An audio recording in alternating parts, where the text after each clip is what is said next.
Lo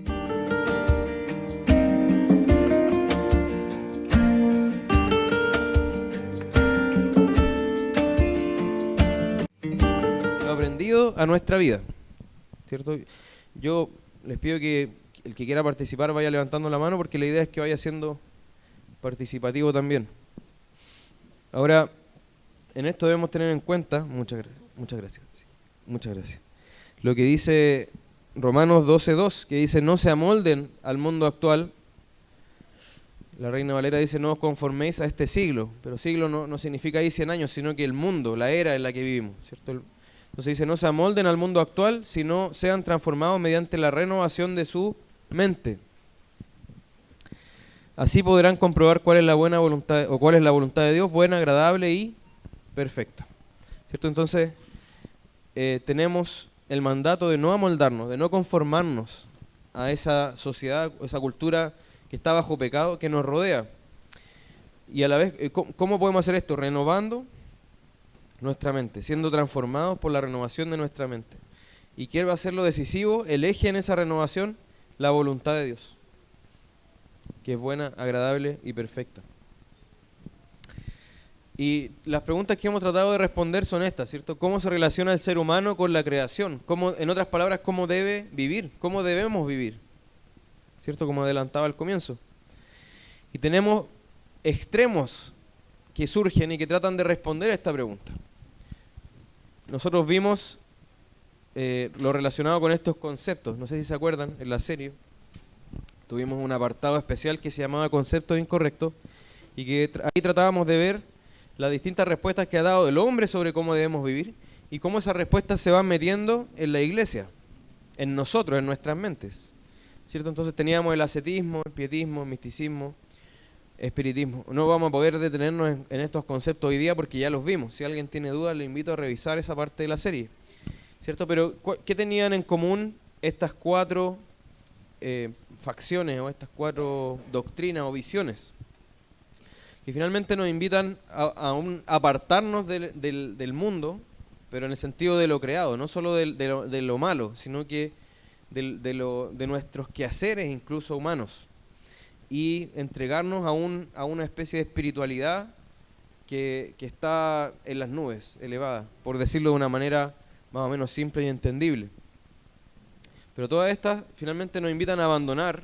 Si pudiéramos ponerlo en un término gráfico, es como si estuviéramos con el arado y dejáramos el arado, ¿cierto?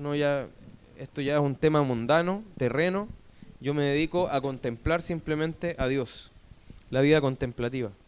Y en el otro extremo está esas visiones que nos llevan a involucrarnos y casi a confundirnos y a mimetizarnos con el mundo, ¿cierto? Libertinaje, mundanalidad, escepticismo, hedonismo y posmodernismo. Como les digo, estos conceptos los mencionamos en ese apartado de la serie.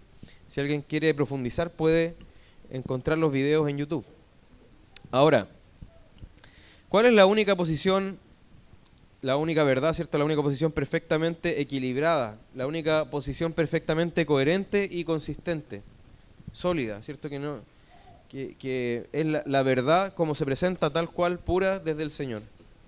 Es el cristianismo finalmente, ¿cierto? La fe cristiana, las escrituras, el evangelio. Y ojo que el evangelio no va a ser el término medio entre esto de acá, entre estas doctrinas que nos invitan a apartarnos de los quehaceres humanos, y la otra que nos invitan a involucrarnos y contaminarnos también, incluso con lo terreno y lo mundano. No es que si este es el 0 y este es el 4, el cristianismo sea el 2, o esté ahí en la mitad, ¿cierto? Entre medio. No, el cristianismo es un camino completamente distinto, ¿cierto? No es que sea el equilibrio simplemente entre lo mundano y lo espiritista, sino que, o lo espiritualista, sino que es algo completamente distinto, una verdad que viene directamente de Dios.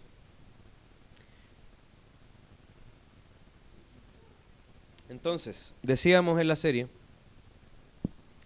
que acá entonces todo se va a tratar de la cosmovisión que vamos a tener. ¿Y qué es la cosmovisión? Es el conjunto de conceptos más básicos que tenemos sobre qué es la realidad y cómo funciona. Y la mayor parte de ellos es inconsciente y lo recibimos por nuestro entorno. ¿Puede alguien no tener cosmovisión? ¿Puede alguien decir, no, yo soy una hoja en blanco, no tengo ni una cosmovisión? Todos tenemos cosmovisión. Entonces, ¿debemos preocuparnos de nuestra cosmovisión o no? Porque finalmente es inevitable tener una. Y la cosmovisión va a determinar cómo yo actúo. O sea, cómo yo veo el mundo, cómo yo percibo la realidad, va a determinar cómo yo vivo finalmente. ¿Cierto? Entonces, la cosmovisión, ¿qué va a generar? Si varios tenemos una cosmovisión y vivimos conforme a ella, ¿qué genera eso? Una cultura. ¿Están ahí, hermanos? Por favor. Quiero retroalimentación. Entonces, todos tenemos una cosmovisión y una cultura. La pregunta entonces no es si tenemos una cosmovisión, sino esa cosmovisión se basa en la Escritura o se basa en visiones humanas, en doctrinas humanas. ¿De dónde surge? ¿Surge de la palabra de Dios o del mundo? ¿La inventó el Señor o la inventó un hombre? ¿Qué va a pasar si tenemos una cosmovisión con mentiras? Con falsedades. Va a pasar que vamos a tener una visión equivocada y eso nos va a llevar a vivir la vida de una manera defectuosa. ¿Y eso qué va a llevar? Si todos vivimos una vida de una manera defectuosa y todos tenemos conceptos equivocados, va a llevar a una cultura deformada. ¿Cierto? Vamos a generar nosotros en nuestro quehacer, en nuestra vida cotidiana, una cultura que se aparta de la verdad, deformada. Entonces, ¿qué debemos hacer? Y ese es el llamado de esta serie que cruzó todas las sesiones de esta serie. Debemos examinar nuestra cosmovisión a la luz de la Escritura. ¿Cierto? Ahora, hay que ser claros, el único remedio, tanto para el legalismo como para la mundanalidad, ¿cuál es? El Evangelio. El Evangelio. No es que el remedio para la mundanalidad sea volvernos legalistas, y no es que el remedio para los legalistas sea volverse mundanos, sino para ambos tiene que haber un remedio, porque ambos están mal. Y ese remedio es el Evangelio. Hay un problema, hermanos, si creemos, por ejemplo, que el legalismo es una posición mejor que la mundanalidad. No es mejor. No es mejor. Ambas son posiciones humanas que finalmente van en contra, atentan contra el mensaje del Evangelio. El único remedio para estos dos extremos es el Evangelio. Ahora, tenemos una tensión. No sé si se puede ver desde allá atrás, pero tenemos una tensión, porque por una parte la Biblia nos enseña que la creación es buena, ¿cierto? ¿Cierto o no? Y vio Dios que era bueno, y en gran manera, ¿cierto? También la creación nos habla del ser de Dios y de sus obras. Pero por ejemplo, también nos dice la Escritura que la creación está bajo los efectos del pecado, ¿no? Y también nos dice que existe el mal en la creación. Y eso lo podemos nosotros comprobar simplemente saliendo a la calle, o ni siquiera saliendo a la calle, en nuestras propias vidas. La Escritura nos manda a dominar la tierra y administrarla para gloria de Dios y en su representación. Pero también nos dice que pongamos la mira en las cosas de arriba, ¿cierto? Nos dice que debemos ocuparnos en nuestros trabajos y asuntos para gloria de Dios, y ahí están los pasajes. Pero también nos dice que somos extranjeros y peregrinos en esta tierra. Nos dice que debemos administrar las riquezas con diligencia y para abundar en buenas obras. Y también nos dice que el amor al dinero es pecado y provoca la ira de Dios. Nos dice que no debemos separarnos absolutamente de los incrédulos. Pero también nos dice que no debemos unirnos en yugo desigual con los incrédulos. ¿Se fijan? Entonces, ¿qué pasa si yo me tapo un ojo y veo solamente la columna naranja? Sin considerar las otras verdades. Yo voy a llegar a un extremo. Y lo mismo va a pasar si yo me tapo el otro ojo y veo solamente la columna verde. O no sé qué color se verá, hermano. Pero era en un comienzo verde. Ya, ploma o gris, no sé. Ya, y si yo me tapo el otro ojo y veo solo esta, también voy a llegar a otro extremo. Entonces, ¿qué debo hacer?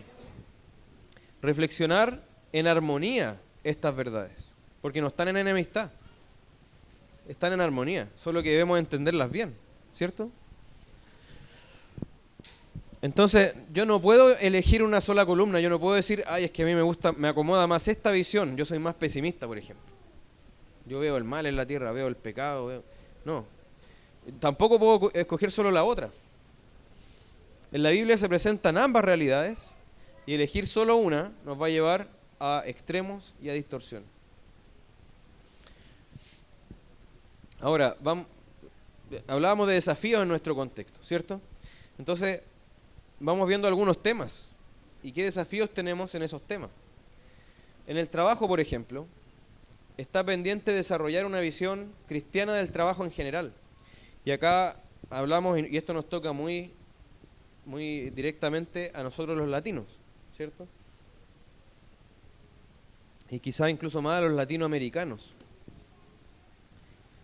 Debemos dejar de verlo como una maldición, porque así se ve, ¿cierto? O sea, la gente lo que quisiera, y lo que le gusta, y lo que vemos que marchan en las calles y todo, es ojalá no trabajar un día más, pero seguir alimentándose, seguir viviendo.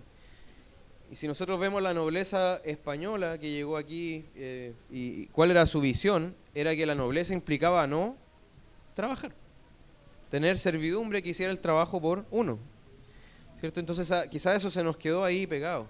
Bueno, y en otros tiempos también ha sido así, ¿cierto? Otras sociedades que están en la base de la cultura española que llegó aquí, también tenían esa visión. Los nobles no hacen trabajos realmente con sus manos y todo lo demás.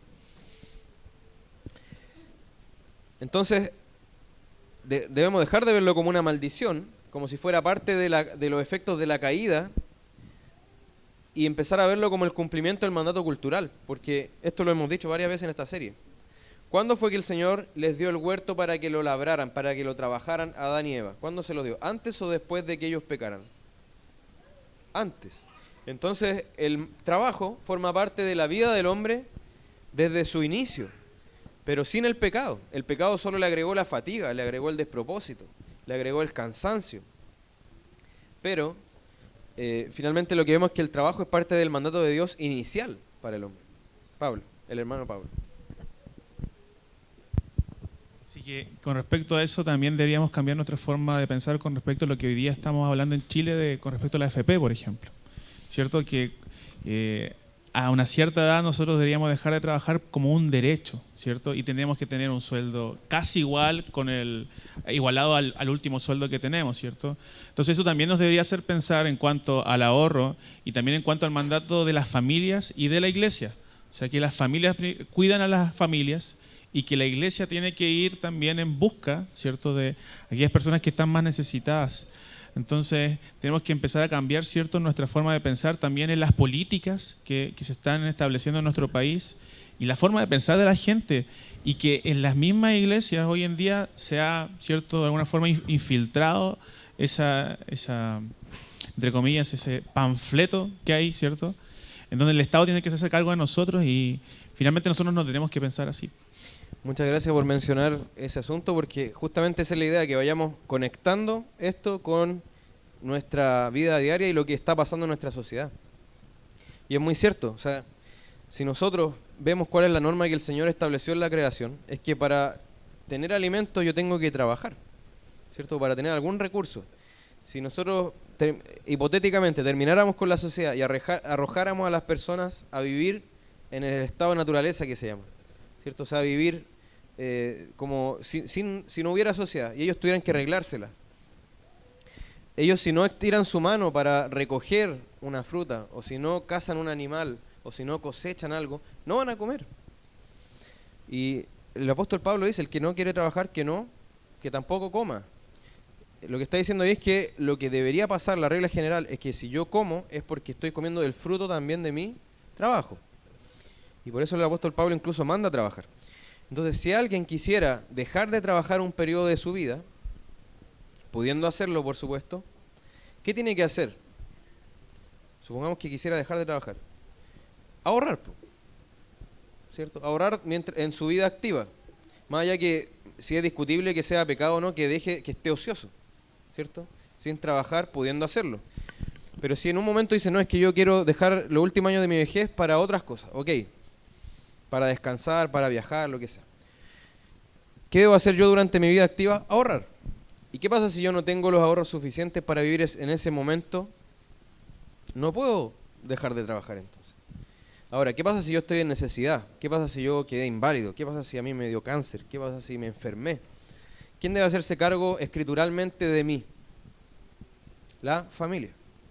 Uno podría preguntarse cuántas de esas personas que exigen que se les mantenga o que haya una mantención de las personas luego de cierta edad, ¿cuántas tienen votadas a sus papás, por ejemplo? O a sus abuelos, sin mantención. Bíblicamente, y eso entonces el que está detrás de eso es el Señor, lo que nos dice la Escritura es que la familia debe hacerse cargo. Y si no puede la familia, ¿quién debe hacerse cargo? La iglesia. Eso dice 1 Timoteo 5. Por eso un autor que se llama Darrell Miller, que escribe sobre estos temas, dice que el Estado ocupó el lugar de la iglesia y la iglesia se lo cedió en el asunto del sostenimiento de los más pobres incluso, el sostenimiento de los más débiles o de los necesitados. Pero lo que yo no puedo hacer es pretender que yo tengo derecho al trabajo de otro. O sea, que otro me dé y yo le pueda obligar a darme y a mantenerme en un tiempo en que yo decidí no trabajar. Esteban, yo igual no quiero meterme en profundidad en este tema porque tenemos que ir avanzando, pero... era Franco. La consulta que le había hecho, había conversado con Esteban, era de que si recordaba que en el Antiguo Testamento Dios mandaba a Israel a trabajar 6 años y descansar 1, o sea, como un año sabático como se conoce hoy día. Y mi pregunta es que si eso es aplicable hoy día o si se podría pensar siquiera hacer igual para alguien que viva en esta sociedad. Bueno, el Señor dio esas instrucciones para una sociedad agrícola, ¿cierto? Que si uno incluso va no solo a esa sociedad, sino que a toda la sociedad agrícola, tienen ese principio, de que incluso se debe dejar descansar la tierra. Y eso es porque incluso si tú no la dejas descansar, no produce más. O sea, esa es una de las técnicas. Hay otras técnicas yo no soy experto en agricultura, ¿cierto? Pero sí lo que nos deja como principio el Señor, recordemos que igual esa es una ley civil dada para el pueblo de Israel. Lo que sí nos deja como principio de esa ley es que hay un periodo de descanso que debe ser respetado también, ¿cierto? Y que eso tiene que ver, y que eso no va en contra del mandato de trabajar. Pero uno podría aplicarlo igual, o sea, si yo y mi familia lo decidiéramos así, ahorrar 6 años y descansar 1, o sea, pregunto, porque lo he pensado de hecho. Podría ser. Lo he planeado, o sea, ser. pero ¿por qué no? O sea, no, sí, está bien, podría ser. Podría ser. Es una de las posibilidades.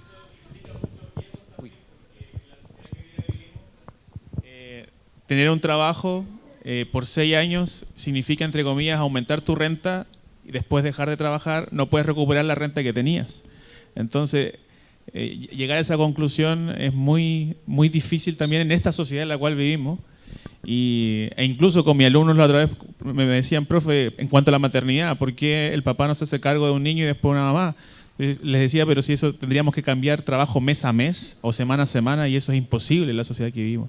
Entonces, hay que tener cuidado con ese tipo también de observación. Pero, claro, lo que sí debo tener mucho cuidado también es tomar un texto y un mandato de Levítico y decir, bueno, se aplica hoy sin ninguna interpretación entre medio.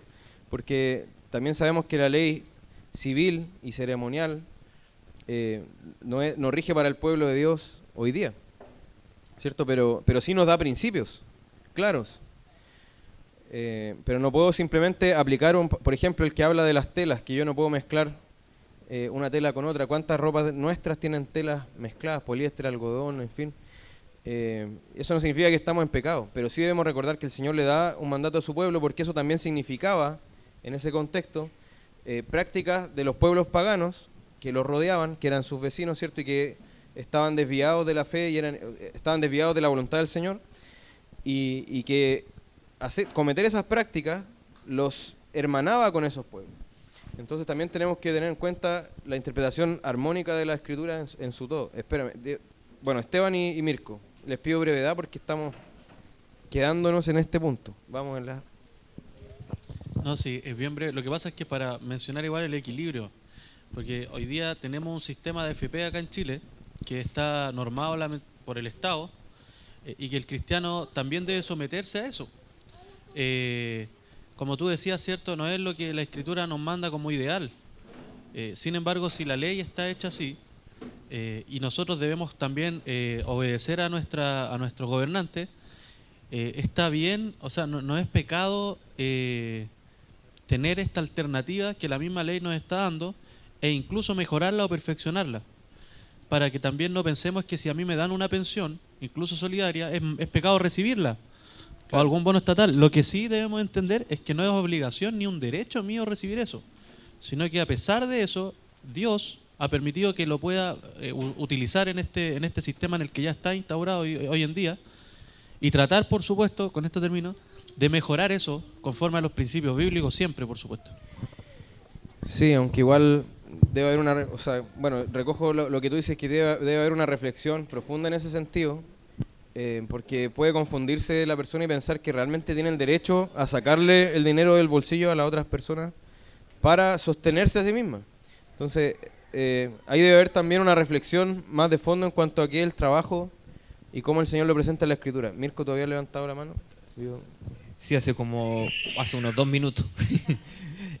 No, es que un relato bien crudo, por lo menos o sea, un testimonio bien crudo acerca de más o menos los hospitales públicos que más o menos he escuchado que dejan botado por ejemplo, los familiares que tienen abuelos, todo eso los dejan botados ahí en el hospital tipo en plan asilo, y derechamente no los van a buscar y todo eso.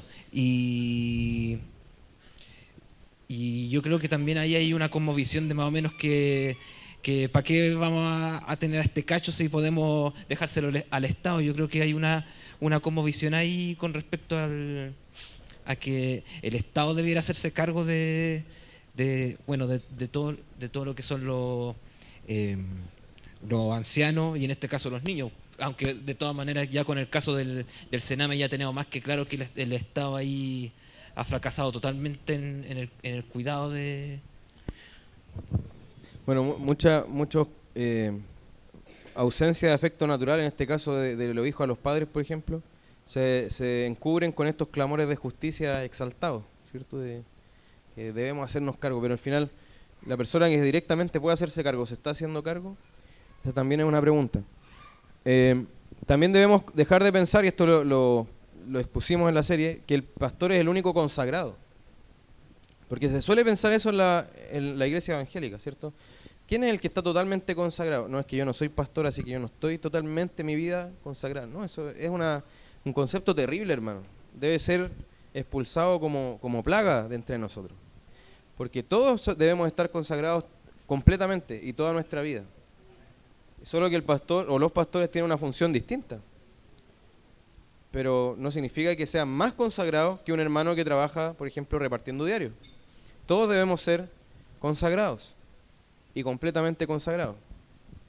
Dejar de pensar también que solo los que se van a evangelizar lejos son misioneros, porque tenemos esa visión también, ¿cierto? ¿Quién es el misionero? No el que se fue a otro país o el que se fue a otra ciudad. Él está en una misión. Pero resulta que todos recibimos la gran comisión, de ahí viene la palabra misionero. ¿Cierto? Todos recibimos la gran comisión y todos la desarrollamos en nuestro contexto, o debemos al menos desarrollarla en nuestro contexto. Entonces, ¿qué pasaría si todos nos estamos viendo, todo cristiano dice, bueno, yo entonces soy un misionero? ¿Eso cambia la perspectiva o no? Allí donde estoy soy un misionero. Tengo la misión de cumplir este mandato que el Señor me ha dejado. ¿Se entiende lo que voy? Bueno, más allá de que obviamente va a tocar a ciertos hermanos, en cumplimiento también de un llamado que el Señor le está haciendo, ir a otro lugar a evangelizar. Que no estamos diciendo que se deje de hacer eso, sino que sin dejar de hacer eso se entienda también esto otro. Que no por estar yo aquí en mi contexto dejo de ser un misionero. También empezar a ver el ejercicio fiel del oficio como una forma de consagración y servicio al Señor. Así lo presenta la palabra, lo vimos, ¿cierto? El trabajo bien realizado, en fidelidad, es un servicio al Señor. Incluso a la iglesia. También por otra parte, acá hablábamos de visión cristiana del trabajo en general, pero también desarrollar una perspectiva cristiana del oficio o la labor específica que yo hago. Meditar en la mejor forma de ejercer el oficio que yo estoy realizando. Acá hay distintas profesiones, distintos oficios. Han pensado en cómo será la mejor manera en que yo pueda hacer esto. La mejor manera posible, desde la Escritura, con todos los principios que la Escritura me da. ¿Cómo yo puedo hacer de la mejor manera posible mi trabajo? ¿Lo han pensado? Es algo que debemos hacer, ¿cierto? Y también dar un énfasis propiamente cristiano a nuestra labor, o sea, desde la Escritura. Alguien me podrá decir, pero es que mi trabajo es apretar tornillos, ¿cierto? Ver motores. ¿Cómo a lo mejor el mecánico cristiano va a arreglar igual el motor que el mecánico no cristiano? Pero lo tiene que hacer con una motivación distinta, con un enfoque completamente distinto. Y eso créanme que se va a notar, ¿cierto? Esa persona que llega a su trabajo y dice, un día más en este trabajo, y llega con los pies arrastrando, ¿cierto? Tirando las cosas, sacando la vuelta, como decimos acá, que es en realidad esquivando las labores y empezar a recorrer su oficina o su lugar de trabajo, conversar con la gente, pero hacer todo menos trabajar. Esa persona nos está mostrando una cosmovisión bíblica en su trabajo, claramente. Qué distinto es aquel que llega y dice, esta persona se dedica a su trabajo. ¿Por qué será así? ¿Por qué lo hará? ¿Querrá hacerlo tan bien? No miente, no falsea las cosas, no trabaja solo cuando el jefe lo ve. Es distinto, ¿cierto? ¿Qué ha pasado por el hecho de no tener una visión cristiana del trabajo? ¿Qué ha pasado por el hecho de que los evangélicos salen a trabajar sin una cosmovisión reflexionada desde la Biblia? Ha habido un mal testimonio de cristianos en sus trabajos. Me ha tocado incluso escuchar a gente que dice, la moral se deja en la casa. Cristiano evangélico. Una vez me topé con un cristiano evangélico que era conocido por ser cristiano evangélico en la universidad y estaba ahí en una fiesta en el patio y simplemente participando como todos las otras personas. Y yo le digo, oye, pero tú eres cristiano, ¿cierto? Sí, pero la moral se deja en la casa. Entonces, y hay otros casos, ¿cierto?, de personas que han dejado un mal testimonio y que eran cristianos, ¿cierto? Incluso Pastor Sugiel Michelén comenta que algunos empleadores que son de su iglesia le dicen, no, yo prefiero no contratar evangélicos o no contratar cristianos porque al final se confían, uno les da la mano y se toman el codo, ¿cierto? O sea, se ponen malinterpretan las cosas. Por la hermandad se relajan. Entonces, eso es una mala cosmovisión del trabajo, ¿cierto? También pasa que los cristianos abandonan por completo oficios o áreas del quehacer o del saber por ser del mundo. ¿Y qué pasa con eso? No hay influencia en esas áreas que son gigantes. O qué es peor, se meten a esas áreas y trabajan como cualquier otro. Y se involucran en los contenidos que son falsos y los reproducen nomás. Por ejemplo, no sé, un profesor de derecho, que en mi caso, perdónenme que ponga ese ejemplo, pero que sea cristiano y enseña ley como lo enseñaría a alguien que no tiene idea del Señor y no cree en el Señor, ¿cierto? O cualquier otro oficio. Yo me meto a ese oficio y me mimetizo con los discursos del mundo. Entonces, ¿qué es lo que pasa? En muchas áreas del quehacer humano, en muchas disciplinas, ni siquiera se nota una presencia cristiana, que es distinto a lo que pasó en otras épocas, donde el cristianismo, al expandirse y al pasar que las personas cristianas empezaban a vivir en el mundo, empezó a impactarse distintas áreas del quehacer humano y a cambiar, ¿cierto? A cambiar ese tipo de cosas. Los amos cristianos no eran igual que los amos impíos, por ejemplo, ¿cierto? ¿Alguien levantó la mano por ahí? Ezequiel.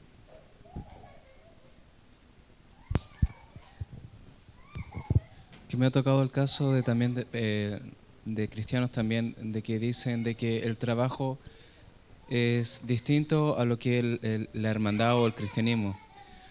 Tengo un amigo, o podría decirse que un amigo, que él es cristiano, pero su manera de comportarse es de una manera mundana.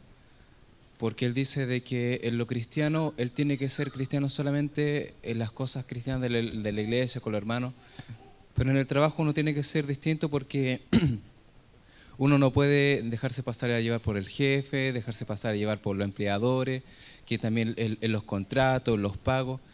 Y de cierta forma yo también le he dicho de que él está mal en su actitud, porque si un empleador no paga, el mensaje de la Escritura es muy claro, dice de que el obrero digno de su salario también, de que también el empleador tiene que pagarle y tampoco demorarse en pagar.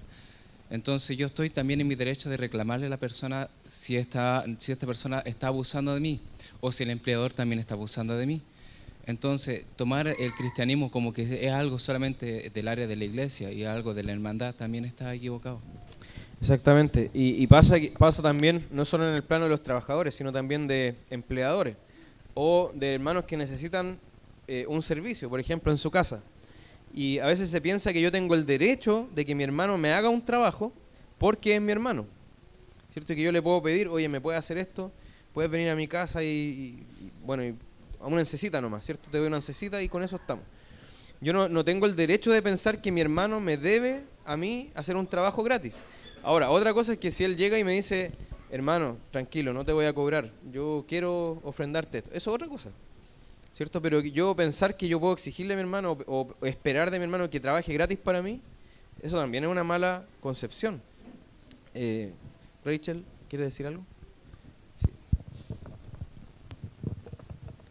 En cuanto a mi trabajo, no sé si todos me conocen, yo soy matrona y a mí me cuesta mucho, yo siempre me veo muchas veces enfrentada a mi moral cristiana, porque por ejemplo yo voy a colegios a enseñar a hacer clases de sexualidad, de cómo prevenir el embarazo adolescente, de cómo usar un condón, de que los jóvenes de 15 tienen que, no sé, les pongo el Implanol, les promuevo que no haya embarazo adolescente porque es una realidad.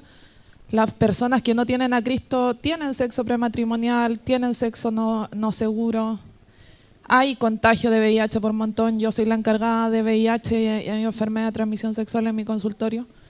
Y yo siempre me veo como súper confrontada a mí misma porque por un lado está esa parte de la realidad en el mundo, que yo no puedo ir a evangelizar a un colegio y decirles todos guárdense hasta el matrimonio y sean de una sola persona, pero sí lo trato de promover diciendo que lo mejor, siempre concluyo, que lo mejor es tener una pareja, se evitan enfermedad de transmisión sexual, embarazos no deseados, etc.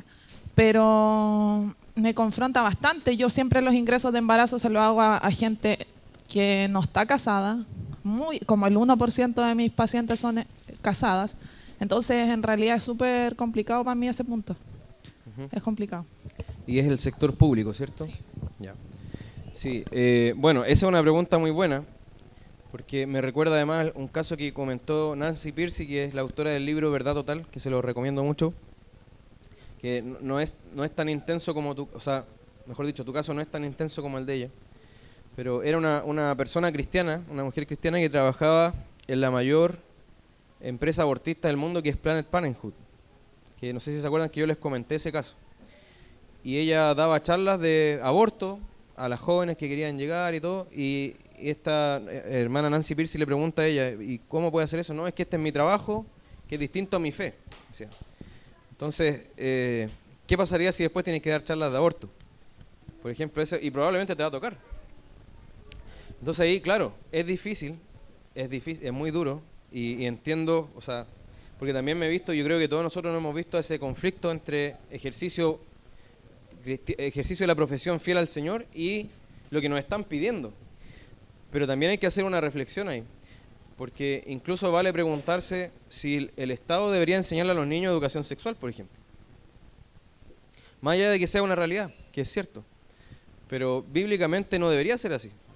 ¿Entiendes? Entonces hay muchas cosas que uno debería reflexionar si debe participar o no en ellas. Yo ahí no puedo, en ese sentido, suavizar los principios escriturales que deberían regir esa labor. Entonces, más allá de que, claro, hay muchos que van a ejercer alguna, mejor dicho, muchos que van a seguir comportándose impíamente, de nosotros no debería salir una promoción de esa conducta. ¿Se entiende? Entonces, más allá que es un tema para conversar personalmente, yo creo también más extenso. Perdón, ¿su nombre me lo recuerda? Rolando Jordán. Rolando. Bueno, mi pregunta es, ¿el trabajo es un don o es un derecho? ¿Qué pasa con el desocupado forzoso? ¿Cuál es la misión del gobierno y de la iglesia cuando no está en sus manos resolver ese problema? Tú puedes tener una cosmovisión correcta, evangélica, cristiana, pero la situación del desocupado forzoso es insoluble. No le entendí el concepto. El desocupado forzoso. Desocupado forzoso.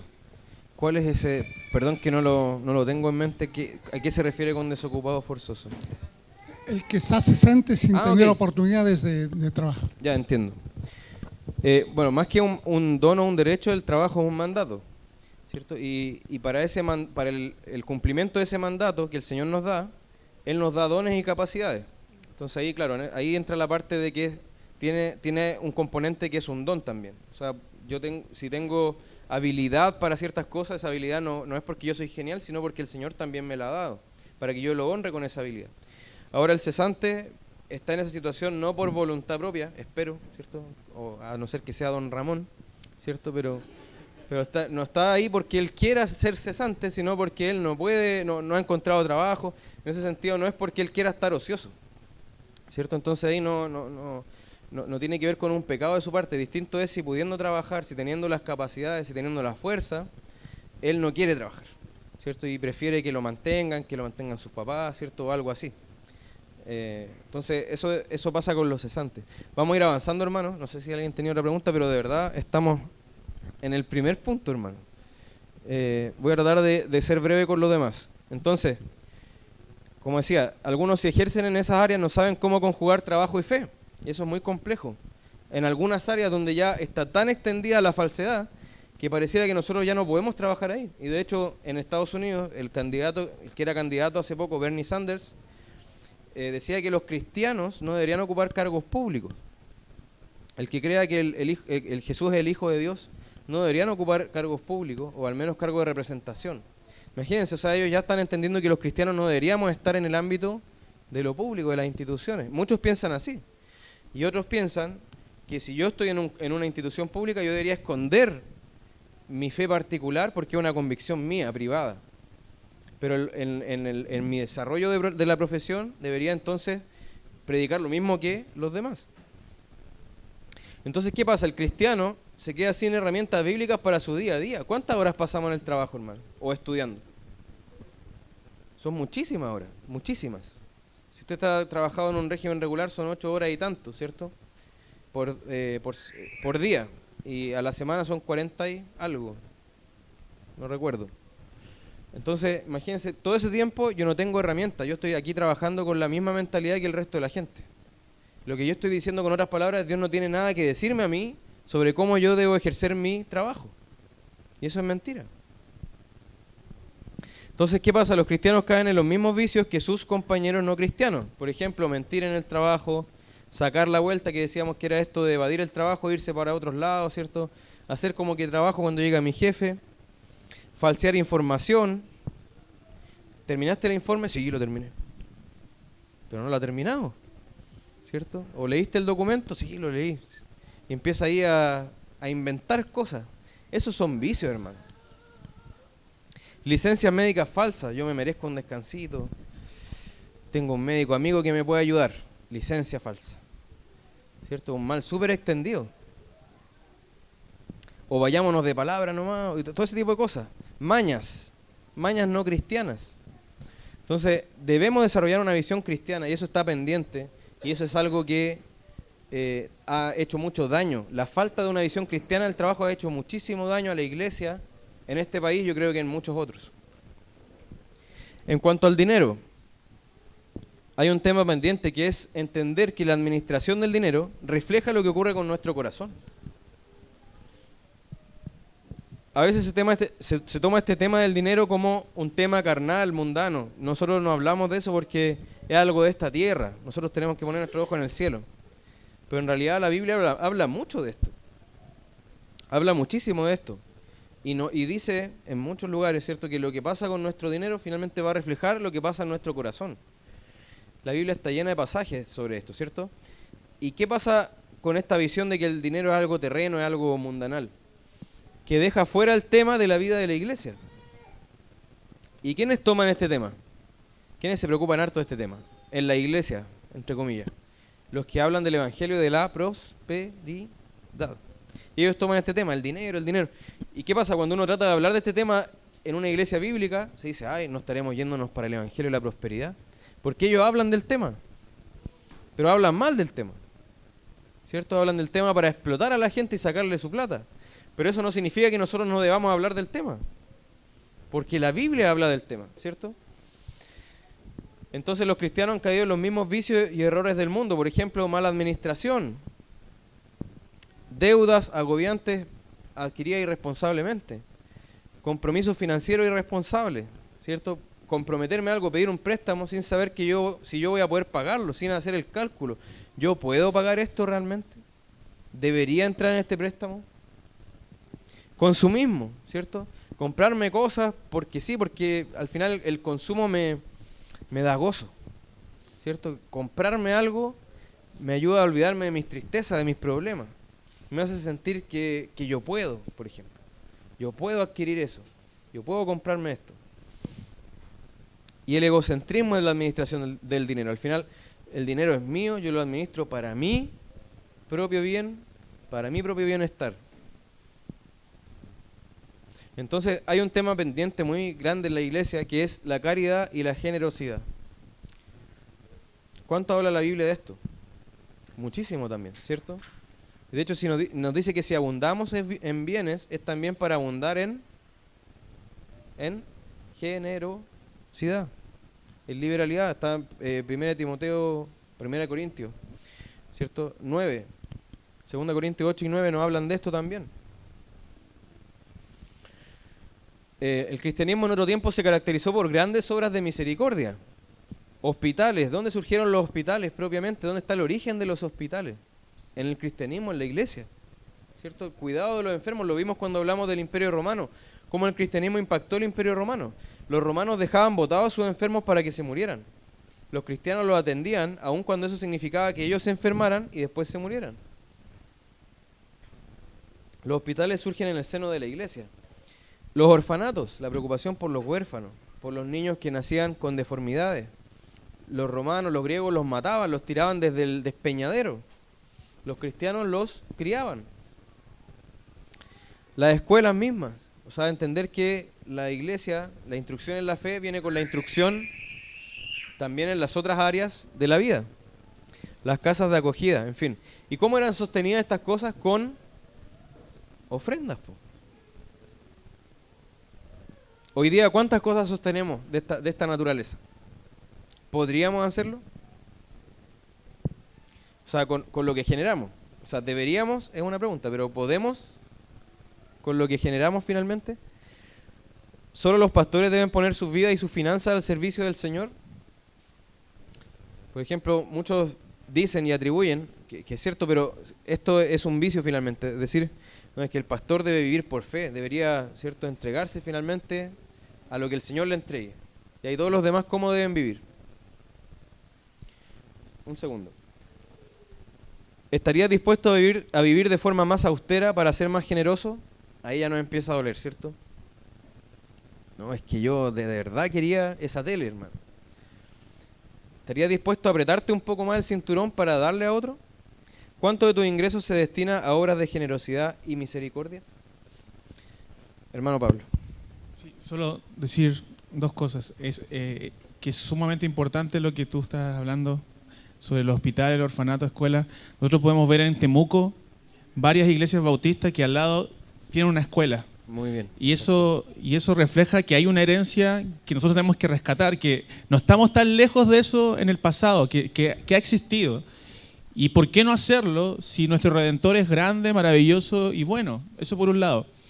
Y lo otro, hermanos, que es importante, yo creo que esa pregunta acerca de los pastores es sumamente esencial, y es que nosotros creemos todas estas cosas que se nos exponen, ¿ah? Nosotros las creemos, decimos amén, nos maravillamos porque entre comillas, la mayoría de la membresía no es pastor, la minoría son pastores, pero no queremos actuar en favor de ellos a través de estas verdades también muchas veces. O sea, no nos preguntamos si necesitan, por ejemplo, AFP, si necesitan ISAPRE, si necesitan ahorro, y creemos que tienen que vivir siempre con lo justo, cuando son personas normales, igual que nosotros.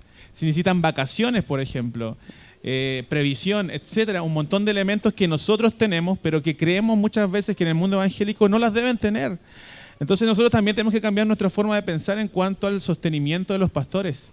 Siempre hay una herencia evangélica de que el pastor está mes a mes rajuñando en las finanzas. Entonces eso también refleja también el servicio que nosotros como iglesia tenemos a Dios, el sostenimiento de los pastores en esos ámbitos. Amén. Amén. Bien, en cuanto al conocimiento, esto lo hablamos recientemente, así que Jesús dijo, Mateo 22, 37, amarás al Señor tu Dios con todo tu corazón y con toda tu alma y con toda tu mente. Eso implica, amar al Señor con la mente implica cultivarla lo más posible o hacer lo mejor que podamos con nuestra mente, ¿cierto?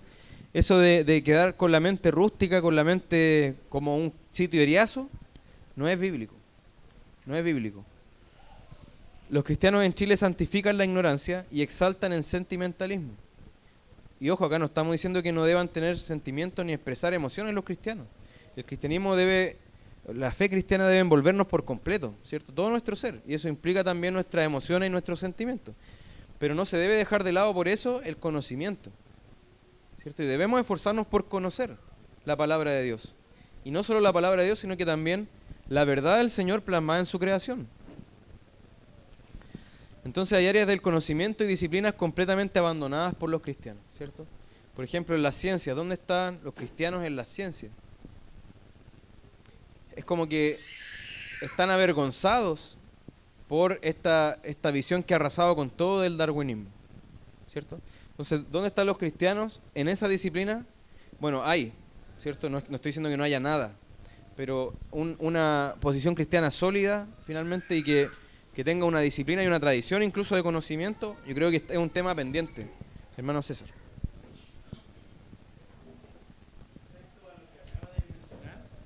Una vez me tocó estar en una conferencia de un cristiano que es un biólogo marino muy destacado en Chile, que hace clase incluso en la Universidad Católica, no recuerdo su nombre, y él hizo una conferencia en una iglesia para desechar esto del darwinismo y de la evolución y todo eso. Y él nos contaba que habían como 3 o 5 científicos a nivel mundial que eran completamente ateos y declararon contra el Señor, y que a ellos le llamaban así como los 3 o los 5 jinetes del apocalipsis, así se pusieron. Y que había una lista de científicos cristianos y una lista de científicos ateos. Y que él, cuando comenzó a revisar esta lista, se encontró que en la lista de los ateos había muchos científicos de iglesia, cristianos, en esa lista. Y él se empezó a comunicar con ellos y le decían que era por temor al medio, por temor a que sus papers no salieran en las revistas importantes. Y él, entre comillas, como que lo forzaba a través de la palabra a que dieran paso atrás en ese sentido.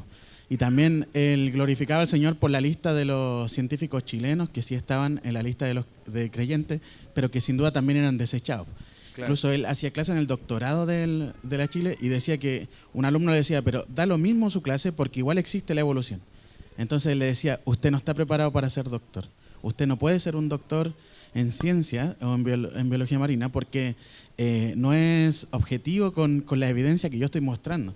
Y él demostraba científicamente que la evolución no estaba, ¿cierto? Bueno, gloria a Dios por ello, ¿cierto? Y Dios quiere que existan más. Pero empieza a pasar eso, que como dice Apocalipsis 13 o 14, creo que el 14, cuando habla de la marca de la bestia, la gente se imagina el chip, el código de barra y todo lo demás. Pero finalmente es la rebelión del mundo ante Dios, y cuando se dice que los cristianos ya no podrán comprar ni vender, se refiere a la exclusión de los cristianos de la vida social, y que en nuestros trabajos no podemos desarrollarlo fielmente porque empezamos a ser excluidos, ¿cierto? Y al final eso pasa, lo mismo que hablaba nuestra hermana Rachel, ¿cierto? Y yo creo que todos podemos dar testimonio de eso en mayor o menor medida. Si yo desarrollo mi profesión de una manera abiertamente cristiana, ya. Entonces, por ejemplo, a los académicos, no, esto no pueden enseñar en esta universidad, o no los vamos a publicar en esta revista, ¿cierto? Vamos perdiendo ciertas posiciones que podríamos ocupar por el hecho de ser cristianos. Bien, entonces, vamos a ir avanzando. Esto es importante, el nicho vacío que es dejado por los cristianos es aprovechado por falsos maestros de otras doctrinas. ¿Y qué pasa? Los jóvenes criados en hogares cristianos y que incluso han ido a la iglesia en su vida, en su juventud, van a la universidad o incluso a las últimas etapas del colegio y se apartan, ¿cierto? Ven, ya, acá me están enseñando la verdad. Y en la iglesia van y preguntan, ¿y qué podemos responder ante esto? No sé, ¿cierto? No se sabe, no hay una respuesta. Ese es un tema pendiente. Entonces, hay visiones que nos han llevado a que el cristianismo se desligue del quehacer humano en la tierra. Entonces, está pendiente reflexionar en las distintas disciplinas desde la Escritura y saber que el Señor tiene algo que decir, sobre todo en la vida del hombre. El Señor tiene algo que decir. ¿Qué estamos implicando cuando nosotros decimos, nos abstraemos de eso o nos callamos? Estamos diciendo el Señor no tiene nada que decir sobre esto. O incluso si tiene algo que decir, prefiero esto otro, que me enseña el hombre. En las artes, ya dijimos, en otro tiempo el cristianismo fue inseparable de la búsqueda y la expresión de la belleza en todos los sentidos posibles. O sea, si usted ve, incluso caminando por Santiago, el otro día íbamos caminando con el pastor Esteban, por el barrio, por esos barrios de la calle Brasil, Camin, se ven unas iglesias hermosas. Nosotros decíamos, esto es testimonio de una civilización que murió. Una civilización que amaba la belleza y que expresaba la belleza, pero también relacionada con la majestad de Dios. Eso murió. Hoy día hay un culto a la fealdad. La gloria de la civilización occidental, el mayor esplendor de las artes, fue cuando se ligaba esa expresión a una manifestación de la majestad y la belleza de Dios mismo. Y los evangélicos hemos limitado el arte a lo eclesiástico y a la devoción personal, ¿cierto? Si alguien es dibujante, que haga dibujos de Jonás, por ejemplo. Que está bien, que haga un dibujo de Jonás, pero si tú le dices, no, es que tú solo puedes dibujar de esto. O si es músico, todos esperan que él sea un salmista. ¿Y dónde vemos esa limitación en la Escritura? ¿Cierto? Él también puede hacer música, lo que pasa es que él tiene que hacer música desde una visión bíblica. Pero tú lo estás limitando a que él simplemente se dedique a cantar en las iglesias. Siendo que, por ejemplo, al abogado, tú no le dices, tú solo puedes defender iglesias, o solo puedes constituir iglesias. O al que es arquitecto, tú no le dices, tú solo puedes hacer planos de iglesias. No, ¿cierto? Nos parecería limitar demasiado. Pero ¿por qué a los otros sí tú les dices eso? Entonces, falta esa visión integral. Quienes tienen dones y talentos son mutilados y parece no apreciarse la importancia de la belleza y la técnica, ¿cierto? Entonces, ¿qué pasa? Las artes son ocupadas por los incrédulos y representantes de doctrinas falsas. Y tenemos a nuestros jóvenes, a nuestros hijos, escuchando artistas que cantan basuras, ¿cierto? Porque en ese nicho no hay nada. ¿Los cristianos tendrán algo que decir sobre la creatividad y la belleza? ¿Tendremos algo que decir o no? Si es el Dios creador de todo, el que es nuestro referente máximo, si es el Dios que es la belleza misma, es nuestro referente máximo, ¿tendremos algo que decir sobre esto? Sobre una melodía bella, sobre una pintura bella, sobre un edificio hermoso, sobre una escultura hermosa. Bien, y creo que esto es lo último. El tiempo. La Escritura nos dice, andad sabiamente con los de afuera, redimiendo el tiempo. Un pasaje bien conocido, ¿cierto? ¿Qué pasa? No tenemos una visión cristiana sobre también cómo administrar el tiempo. Lo hacemos como todos los demás, como por defecto, ¿cierto? Y administramos el tiempo centrado en nosotros. Un factor determinante en la administración de nuestro tiempo es buscar nuestra propia satisfacción. ¿Cómo yo planifico mi día? ¿Cómo yo pienso incluso en mi día de descanso? Este día no es de trabajo. ¿Qué voy a hacer en este día? Y ahí empieza yo, ¿cierto? ¿Cómo me voy a satisfacer a mí? ¿Cómo yo me voy a agradar a mí? ¿Cómo voy a buscar mi bienestar? Y tenemos la sobredosis de entretenimiento, ¿cierto? En los tiempos muertos, en los tiempos de no trabajo, ¿qué hacemos? Nos entregamos a ser animados, entretenidos constantemente. ¿Es malo el entretenimiento? No. La sobredosis, sí, ¿cierto? Entonces se planifica el tiempo según fines e intereses personales. Nuestro calendario, es decir, nuestras prioridades, nuestras agendas, son como las del mundo muchas veces. A veces no se puede distinguir una agenda de un cristiano de la agenda de alguien del mundo, y la única diferencia es que el cristiano va a ir a la iglesia el domingo, más o menos regularmente. Pero las prioridades cristianas están determinando nuestra agenda y nuestro calendario. la planificación de la semana muchas veces no tiene en cuenta su señorío. Fijémonos lo que dice la Confesión de Fe Bautista en el capítulo 22. Así como en la ley de la naturaleza, que en general una proporción del tiempo por designio de Dios se dedique a la adoración de Dios, así en su palabra por un mandamiento positivo, moral y perpetuo que obliga a todos los hombres en todas las épocas, Dios ha señalado particularmente un día de cada 7 como día de reposo para que sea guardado santo para Él. Entonces, incluso en la misma semana, el Señor desde la creación estableció un día que debe ser por nosotros calendarizado así también, ¿cierto? Y respetado así. Y en otro momento vamos a hablar de ese día, en otra serie, ¿cierto? Que vamos a hacer del Día del Señor. Entonces, conclusión. Si se fijan, todas nuestras falencias se deben a una falla en pensar y actuar desde la Escritura. Todas las fallas, los desafíos que hemos hablado y los temas que tenemos pendientes se deben a que estamos pensando no conforme a la Escritura, sino conforme al mundo. Entonces urge, ¿qué cosa? Desarrollar una cosmovisión cristiana firme y sólida, ¿cierto? Y ahí tenemos la necesidad no solo de pasar por los capítulos de la Escritura, ¿cierto? Y leerlos por encima, sino de meditarlos, de masticarlos, de reflexionarlos en profundidad. Entonces necesitamos integrar, ¿cierto?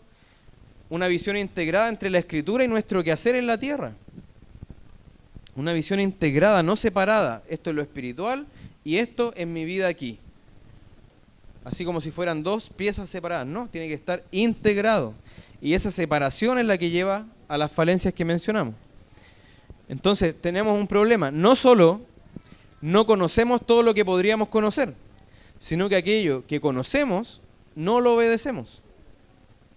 ¿Cierto? Como decía nuestro hermano Pablo, nosotros creemos estas cosas, pero después cuando toca llevarla a la práctica, ahí empezamos, es que no conocen nuestro contexto, no conocen nuestra situación, ¿cierto? No conocen mi vida, que yo tengo que resolver esto. Y ahí empiezan las excusas. Entonces, terminamos con este texto, 2 Corintios 10, 4 al 5. Porque las armas de nuestra contienda no son carnales, sino poderosas en Dios, para la destrucción de fortalezas, destruyendo especulaciones y todo razonamiento altivo que se levanta contra el conocimiento de Dios y poniendo todo pensamiento en cautiverio a la obediencia de Cristo. Todo pensamiento cautivo, dice Reina Valera, ¿cierto? Entonces, fijémonos, aquí nos está hablando, hermanos, de una lucha en las ideas, una lucha en nuestra mente. Y debemos dar esa lucha, ¿cierto? El mundo debate con argumentos y armas carnales. Nosotros tenemos armas espirituales, poderosas en Dios, ¿cierto? Y fíjense, ¿para qué? ¿Poderosas para qué? Para la destrucción de fortalezas, para destruir especulaciones y todo razonamiento altivo que se levanta contra el conocimiento de Dios. Hermano, es tu deber, yo te exhorto a eso, es tu deber poder responder a los argumentos que da el mundo contra el Señor. Es tu deber poder responder a todas esas especulaciones y falsedades que se levantan contra la palabra. Es tu deber estar informado y ser conocedor de la Escritura. No tienes excusa, la palabra te lo ordena. Entonces dispongámonos a hacerlo. ¿Y cuál es nuestra misión? Poner todo pensamiento en cautiverio a la obediencia de Cristo. Entonces, hermanos, terminamos, administradores fieles. Gloria a Dios.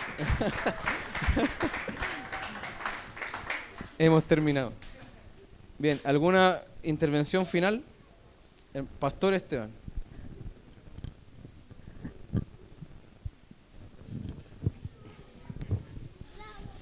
No, estoy contento, hermano, porque paradójicamente tú terminaste administradores fieles. Ahora sí. Sí. Paradójicamente tú terminaste administradores fieles, así que estoy contento por eso. No, y creo que ha sido un tiempo, harto tiempo, pero todos hemos aprendido mucho sobre esto y le doy gracias al Señor.